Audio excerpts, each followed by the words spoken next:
ಎಲ್ಲರಿಗೂ ನನ್ನ channel welcome. So guys, ಇವತ್ತಿನ ವಿಡಿಯೋನ ಸ್ಟಾರ್ಟ್ ಮಾಡೋಕ್ಕಿಂತ ಮುಂಚೆ ಒಂದು ಸ್ಮಾಲ್ ಅಪ್ಡೇಟ್ ಅಂತ ಹೇಳ್ಬೋದು. ಸೊ ಯಾರೆಲ್ಲ ಪರ್ಸನಲ್ ರೀಡಿಂಗ್ಗೋಸ್ಕರ ಕಾಂಟ್ಯಾಕ್ಟ್ ಮಾಡಬೇಕು ಅಂತ ಅನ್ಕೊಂಡಿದ್ದೀರಾ, ಇವತ್ತು ಒಂದು ದಿನ ನಿಮಗೆ 333 ಆಫರ್ನ ಎಕ್ಸ್ಟೆಂಡ್ ಮಾಡ್ತಾ ಇದ್ದೀನಿ. ಯಾಕಂತಂದ್ರೆ ತುಂಬಾ ಜನ ಕೇಳಿದ್ರು, ಮ್ಯಾಮ್ ನಾವು ಆಫರ್ನ ಮಿಸ್ ಮಾಡ್ಕೊಂಡ್ವಿ, ಇವತ್ತು ಒಂದು ದಿನ ನಮಗೆ ಆ ಒಂದು 333 ರೂಪೀಸ್ ಆಫರ್ನ ಕಂಟಿನ್ಯೂ ಮಾಡಿ ಅಂತ ಕೇಳಿದ್ರು. ಸೊ ಹಾಗಾಗಿ ಇವತ್ತೊಂದು ದಿನ 333 ರೂಪೀಸ್ ಆಫರ್ನ ಬಿಟ್ಟಿರ್ತೀನಿ.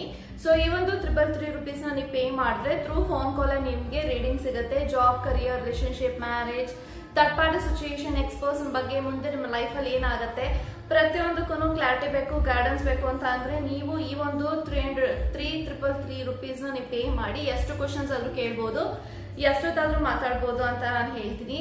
ಸೊ ಈ ಒಂದು ರೀಡಿಂಗ್ಸ್ ನೀವು ತಗೊಳ್ಳೋದ್ರಿಂದ ನಿಮಗೆ ಅನುಕೂಲ ಆಗುತ್ತೆ. ತುಂಬಾ ಜನ ಕೇಳ್ತಾ ಇರ್ತಾರೆ, ಮ್ಯಾಮ್ ತುಂಬಾ ಎಕ್ಸ್ಪೆನ್ಸಿವ್ ಆಯ್ತು, ಸ್ವಲ್ಪ ಕಡಿಮೆ ಮಾಡ್ಕೊಳ್ಳಿ ಅಂತ. ಸೊ ಆಫರ್ ಇದ್ದಾಗ ಯುಟಿಲೈಸ್ ಮಾಡ್ಕೊಳ್ಳಿ ಅಂತ ನಾನು ಹೇಳ್ತೀನಿ. ಸೊ ಎಸ್ ಗೈಸ್, ಸೊ ಈ ಒಂದು ವಿಡಿಯೋ ಯಾರಿಗೆ ರೆಸೊನೇಟ್ ಆಗುತ್ತೆ ಅಂದ್ರೆ, ಯಾರೆಲ್ಲ ನಿಮ್ಮ ಎಕ್ಸ್ಪರ್ಸನ್ಗೋಸ್ಕರ ವೇಟ್ ಮಾಡ್ತಾ ಇದ್ದೀರಾ, ರಿಕನ್ಸಿಲೇಷನ್ ಬಗ್ಗೆ ಒಂದು ವಿಡಿಯೋ ಇರುತ್ತೆ.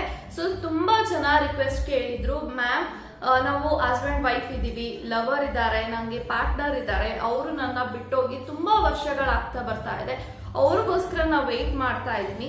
ಸೊ ಅವ್ರ ಜೊತೆಗೆ ರಿಕನ್ಸಿಲೇಷನ್ ಆಗತ್ತಾ, ರಿಯೂನಿಯನ್ ಆಗತ್ತಾ ಅಂತ ತಿಳಿಸ್ಕೊಡಿ ಅಂತ ತುಂಬಾ ಜನ ಕೇಳಿದ್ರಿ. ಸೊ ಹಾಗಾಗಿ ಈ ಒಂದು ವಿಡಿಯೋ ಅಂತ ನಾನು ಹೇಳ್ಬೋದು. ತುಂಬಾ ಜನ ಕೇಳ್ತಾ ಇರ್ತಾರೆ, ಮ್ಯಾಮ್ ರಿಕನ್ಸಿಲೇಷನ್, ರಿಯೂನಿಯನ್ ಆಗತ್ತಾ, ವೇಟ್ ಮಾಡ್ಬೇಕಾ, ಮೂವ್ ಆಗ್ಬೇಕಾ ಅಂತ ತಿಳಿಸ್ಕೊಡಿ ಅಂತ ತುಂಬಾ ಸತಿ ಒಂದು ವಿಡಿಯೋ ಬಗ್ಗೆ ಆಲ್ರೆಡಿ ವಿಡಿಯೋಸ್ ತುಂಬಾ ಮಾಡಿದೀನಿ. ನನ್ನ ವಿಡಿಯೋಸ್ ನ ನೀವು ನೋಡಿದ್ರೆ ಗೊತ್ತಾಗತ್ತೆ ಈ ಒಂದು ಟಾಪಿಕ್ ಮೇಲೆ ಎಷ್ಟು ವಿಡಿಯೋಸ್ ಮಾಡಿದೀನಿ ಅಂತ.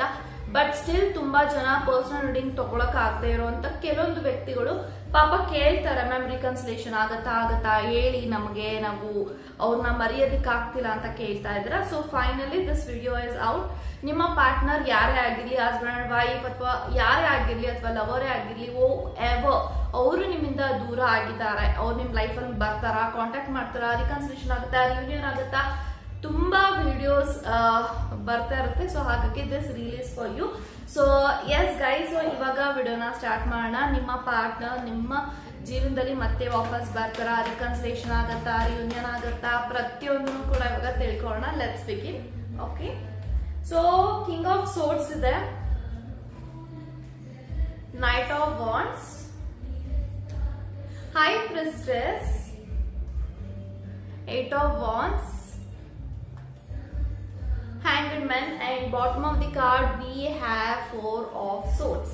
So guys, ಯಾರೆಲ್ಲ ಈ ಒಂದು ವಿಡಿಯೋನ ನೋಡ್ತಾ ಇದ್ದೀರಾ, ನಿಮ್ಮ ಪಾರ್ಟ್ನರ್ ನಿಮ್ಮ ಜೀವನದಲ್ಲಿ ಮತ್ತೆ ವಾಪಸ್ ಬರ್ತಾರ ಅಂತ ಅಂದ್ರೆ, so have high priestess and knight of wands. So ಖಂಡಿತವಾಗ್ಲೂ this person is actually travelling towards you ಅಂತ ನಂಗೆ ಕಾಣಿಸ್ತಾ ಇದೆ. ಅಂದ್ರೆ ಅವರು ಯೋಚನೆ ಮಾಡ್ತಿದ್ದಾರೆ ನಿಮ್ಮನ್ನ ಹೇಗೆ ಕಾಂಟ್ಯಾಕ್ಟ್ ಮಾಡೋದು, ಕಮ್ಯುನಿಕೇಶನ್ ಮಾಡೋದು, ನಿಮ್ಮನ್ನ ಭೇಟಿ ಮಾಡಬೇಕು, ಮೀಟ್ ಮಾಡಬೇಕು, ಡಿಸ್ಕಷನ್ ಮಾಡಬೇಕು, ಡೈರೆಕ್ಟ್ ಆಗಿ ಮಾತಾಡಬೇಕು ಅನ್ನೋದು ಖಂಡಿತವಾಗ್ಲೂ ಇವರ ಮೈಂಡ್ ಅಲ್ಲಿ ಇದೆ ಅಂತಾನೆ ಬರ್ತಾ ಇದೆ. So definitely this person feel very regret at this moment. ಯಾಕೆಂತ ಅಂದ್ರೆ ನಿಮ್ಮನ್ನ ಕಳ್ಕೊಂಡಿರೋದಕ್ಕೆ, ನಿಮ್ಮಿಂದ ದೂರ ಆಗೋಗಿರೋದಕ್ಕೆ, ಬೇಕಪ್ ಆಗಿರೋದಕ್ಕೆ, ಮನಸ್ತಾಪ ಆಗಿರೋದಕ್ಕೆ ಈ ಒಂದು ವ್ಯಕ್ತಿ ತುಂಬಾನೇ ರಿಗ್ರೆಟ್ ಪಡ್ತಾ ಇದ್ದಾರೆ. But this person also wants to be with you. So ಏನೇ ಆಗಿರ್ಲಿ ಅವರ ಲೈಫ್ ಅಲ್ಲಿ ಖಂಡಿತವಾಗ್ಲೂ ನಿಮ್ಮನ್ನ ಮತ್ತೆ ಕಾಂಟ್ಯಾಕ್ಟ್ ಮಾಡಬೇಕು, ಮೀಟ್ ಮಾಡಬೇಕು. And definitely this person is feeling that ನಾನು ಮತ್ತೆ ಇವ್ರ ಜೊತೆ ರಿಕನೆಕ್ಟ್ ಆಗಬೇಕು ಅಂತ ಅವ್ರಿಗೆ ಖಂಡಿತವಾಗ್ಲೂ ಯೋಚನೆಗಳಿದೆ. ಸೊ ತುಂಬಾ ಯೋಚನೆ ಮಾಡಿ ಒಂದು ಪ್ರಾಪರ್ ಆಗಿ ಒಂದು ರೈಟ್ ಡಿಸಿಷನ್ಸ್ ತಗೋತಾ ಇದ್ದಾರೆ. ಸೊ ಈ ಒಂದು ವ್ಯಕ್ತಿಗೆ ಮೇ ಬಿ ಎಲ್ಲೋ ಒಂದ್ ಕಡೆ ನಿಮ್ಮನ್ನ ತುಂಬಾ ಮಿಸ್ ಮಾಡ್ಕೋತಾ ಇದ್ದಾರೆ. ಅವರು ಮೂವ್ ಆನ್ ಆಗೋದಿಕ್ ಆಗ್ತಾ ಇಲ್ಲ, ಟ್ರೈ ಮಾಡ್ತಾ ಇದ್ದಾರೆ ನಿಮ್ಮಿಂದ ದೂರ ಆಗೋಕೆ, ಮೂವ್ ಆನ್ ಆಗೋಕೆ, ನಿಮ್ಮ ಯೋಚನೆಗಳಿಂದ ಆಚೆ ಬರೋದಕ್ಕೆ ತುಂಬಾ ಆಕ್ಚುಲಿ ಪ್ಲಾನ್ ಮಾಡ್ಕೊಂಡು ಇವರು ಅದ್ರ ಬಗ್ಗೆ ಎಷ್ಟೇ ಮನ್ಸು ಮಾಡಿದ್ರು ಅವ್ರ ಕೈಯಲ್ಲಿ ನಿಮ್ಮಿಂದ ನಿಮ್ಮ ಯೋಚನೆಗಳಿಂದ ಆಚೆ ಬರೋದಿಕ್ ಆಗ್ತಾ ಇಲ್ಲ. ಯಾಕೆ ಅಂತಂದ್ರೆ ಪಾಪ ಪ್ರಜ್ಞೆ ಕಾಡ್ತಾ ಇದೆ. ಯಾಕೆ ಅಂತಂದ್ರೆ ಇವರಿಂದ ನೀವು ತುಂಬಾ ಮೋಸ ಹೋಗಿದ್ದೀರಾ, ಚೀಟಿಂಗ್ ಆಗಿದೆ. ಸೊ ನಿಮ್ಗೆ ತುಂಬಾ ನಂಬಿಕೆ ದ್ರೋಹ ಮಾಡಿದ್ದಾರೆ. ಪಾಸ್ಟ್ ಅಲ್ಲಿ ಇವರು ನಿಮ್ಮನ್ನ ತುಂಬಾ ನಂಬಿಸಿ ಅನ್ಎಕ್ಸ್ಪೆಕ್ಟೆಡ್ ಟೈಮ್ ಅಲ್ಲಿ ನಿಮಗೆ ತುಂಬಾ ಬೇಕಾದಂತ ಸಮಯದಲ್ಲಿ ನಿಮ್ಮನ್ನ ಬಿಟ್ಟು ಹೋಗಿದ್ದಾರೆ ಅಂತ ನಂಗೆ ಕಾಣಿಸ್ತಾ ಇದೆ. ಯಾಕೆಂತಂದ್ರೆ ನೋಡಿ, this person is very secretive. High priestess ಇದೆ. ಸೊ ಇವ್ರು ತುಂಬಾನೇ ಸೀಕ್ರೆಟ್ ಆಗಿರುವಂತ ವ್ಯಕ್ತಿ. ಅಂದ್ರೆ ಅವರು ಜಾಸ್ತಿ ನಿಮ್ಮ ಹತ್ರ ಏನು ವಿಚಾರಗಳನ್ನ ಹೇಳ್ಕೊಳ್ಳಲ್ಲ, ಯಾವುದೇ ವಿಚಾರಗಳನ್ನ ಅವರು ನಿಮ್ಮ ಹತ್ರ ಮನ್ಸು ಬಿಚ್ಚಿ ಮಾತಾಡಿಲ್ಲ. ತುಂಬಾ ವಿಚಾರಗಳನ್ನ ಅವರು ನಿಮ್ಮ ಹತ್ರ ಮುಚ್ಚಿಟ್ಟಿರ್ಬೋದು. ಸೊ ಇದನ್ನೆಲ್ಲಾನು ನೋಡಿದಾಗ this person feel very sad. ಯಾಕೆಂತ ಅಂದ್ರೆ ಅದು ಅನಿವಾರ್ಯ ಇರ್ಲಿಲ್ಲ. ಯಾಕಂತಂದ್ರೆ ನೀವು ತುಂಬಾ ಆನೆಸ್ಟ್ ಆಗಿದ್ರಿ, ಲಾಯಲ್ ಆಗಿದ್ರಿ, ಜೆನ್ಯೂನ್ ಆಗಿದ್ರಿ.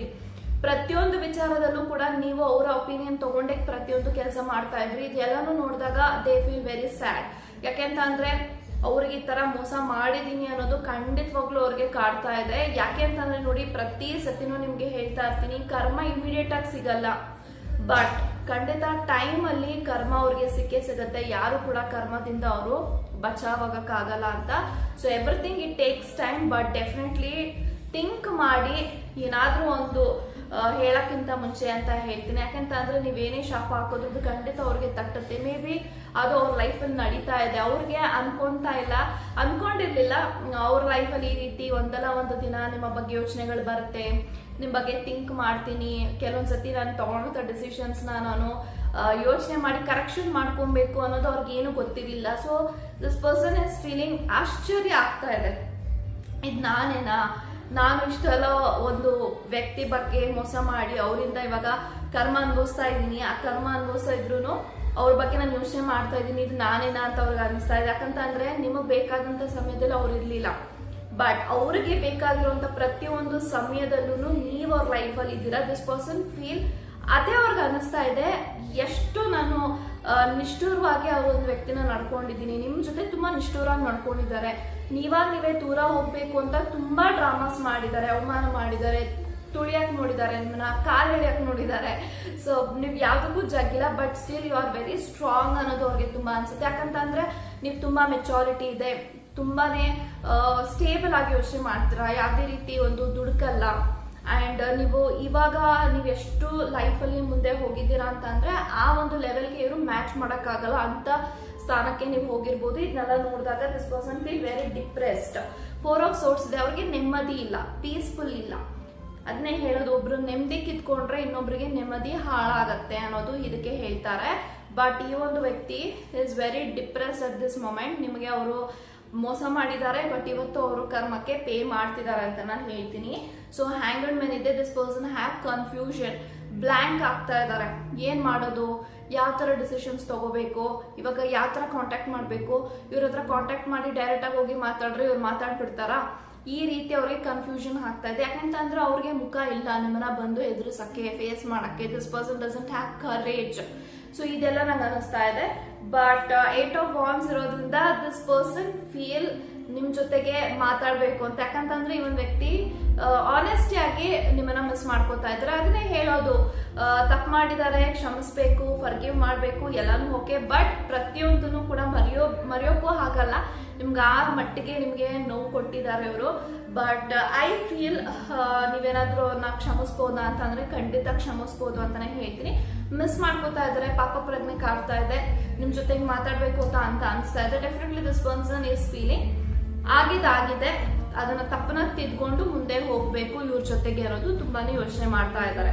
ಓಕೆ, ಬಟ್ ಖಂಡಿತ ದಿಸ್ ಪರ್ಸನ್ ಫೀಲ್ ರಿಕನೆಕ್ಟ್ ಆಗ್ಬೇಕು, ರಿಕನ್ಸಿಲೇಷನ್ ಆಗ್ಬೇಕು ಅಂತಾನೆ 100% ಯೋಚನೆ ಮಾಡ್ತಾ ಇದ್ದಾರೆ. But this person doesn't know ನೀವು ಅವ್ರನ್ನ ಅಕ್ಸೆಪ್ಟ್ ಮಾಡ್ತೀರಾ, ನೀವೊಂದು ಅವಕಾಶ ಕೊಡ್ತೀರಾ ಅಂತ ಅವ್ರಿಗಿನ್ನೂ ಆ ಒಂದು ವಿಚಾರದಲ್ಲಿ ಕ್ಲಾರಿಟಿ ಇಲ್ಲ. ಯಾಕಂತ ಅಂದ್ರೆ ಅವ್ರಿಗೆ ಗೊತ್ತಿದೆ ಅವ್ರು ಏನ್ ನಿಮಗ್ ಮಾಡಿದ್ದಾರೆ ಅಂತ. ಸೊ ಅನ್ಕೋತಾ ಇದ್ದಾರೆ, ನಾನು ಹೋಗಿ ಮಾತಾಡಿದ್ರೆ ಮಾತಾಡ್ತಾರೆ, ಇಲ್ಲ ಅಂತ ಹೇಳಲ್ಲ, ಬಟ್ ರಿಕನ್ಸಿಲೇಷನ್ ಆಗಕ್ಕೆ ಅವ್ರು ಒಪ್ಕೊಂತಾರ, ಇಲ್ಲಿ ಕ್ವಶನ್ ಮಾರ್ಕ್ ಇದೆ ಇವ್ರಿಗೆ. So if you want to reconcile with this person ಅಂತ ಅಂದ್ರೆ ಖಂಡಿತ ರಿಕನ್ಸಿಲೇಷನ್ ಆಗಿ. ಸೊ ಇಲ್ಲ ಅಂತ ಅಂದ್ರೆ ನಮ್ಗೆ ಅವ್ರು ಕೊಟ್ಟಿರೋಂತ ಕಾಟನೆ ತಡೆಯಕ್ಕಾಗಲ್ಲ, ಅದನ್ನ ಮರೆಯಕ್ಕಾಗ್ತಿಲ್ಲ, ಇವಾಗ ಹೋಗಿ ಅವ್ರನ್ನ ಅಕ್ಸೆಪ್ಟ್ ಮಾಡೋದು ಅಂದ್ರೆ ಕಷ್ಟ ಆಗುತ್ತೆ ಅಂದ್ರೆ you can move on. So ಎರಡಕ್ಕೂ ದಾರಿ ಇದೆ, ಮೂವ್ ಆನ್ ಆಗ್ಬೋದು, ಇಲ್ಲಂತಂದ್ರೆ ರಿಕನ್ಸಿಲೇಷನ್ ಆಗಕ್ಕೆ ಒಪ್ಕೊಳ್ಳಬಹುದು. ಯಾವಾಗ ಇವರು ಕಮ್ಯುನಿಕೇಶನ್ ಮಾಡ್ತಾರೆ ಅಂತ ಇದ್ರೆ definitely with in the next 2 to 3 weeks ಅಥವಾ 2 to 3 days ಒಳಗಡೆ this person wants to come back to you ಅಂತ ನಂಗೆ ಕಾಣಿಸ್ತಾ ಇದೆ. ಮೇ ಬಿ ಅವ್ರಿಗೆ ನಿಮ್ಮ ಏರಿಯಾ ಅವ್ರ ಏರಿಯಾ ಒಂದೇ ಇರ್ಬೋದು, ಅಥವಾ ಕೆಲಸ ಮಾಡೋಂಥ ಜಾಗ ಒಂದೇ ಇರ್ಬೋದು, ಅಥವಾ ನಿಮ್ಗೆ ಗೊತ್ತಿರೋರು ಅವ್ರಿಗೆ ಗೊತ್ತಿರೋಂಥ ಕಾಮನ್ ಫ್ರೆಂಡ್ಸ್ ಇರ್ಬೋದು. ಸೊ ಆ ಮುಖಾಂತರ this person can connect with you ಅಂತ ಹೇಳ್ತೀನಿ. ಬಟ್ ಡೆಫಿನೆಟ್ಲಿ ವೆಯ್ಟ್ ಮಾಡಿ, ರಿಕನ್ಸಿಲೇಷನ್ ಆಗುತ್ತೆ ಅಂತ ಹೇಳ್ತಾ ಗಾಡ್ ಬ್ಲೆಸ್ ಯು ಗೈಸ್.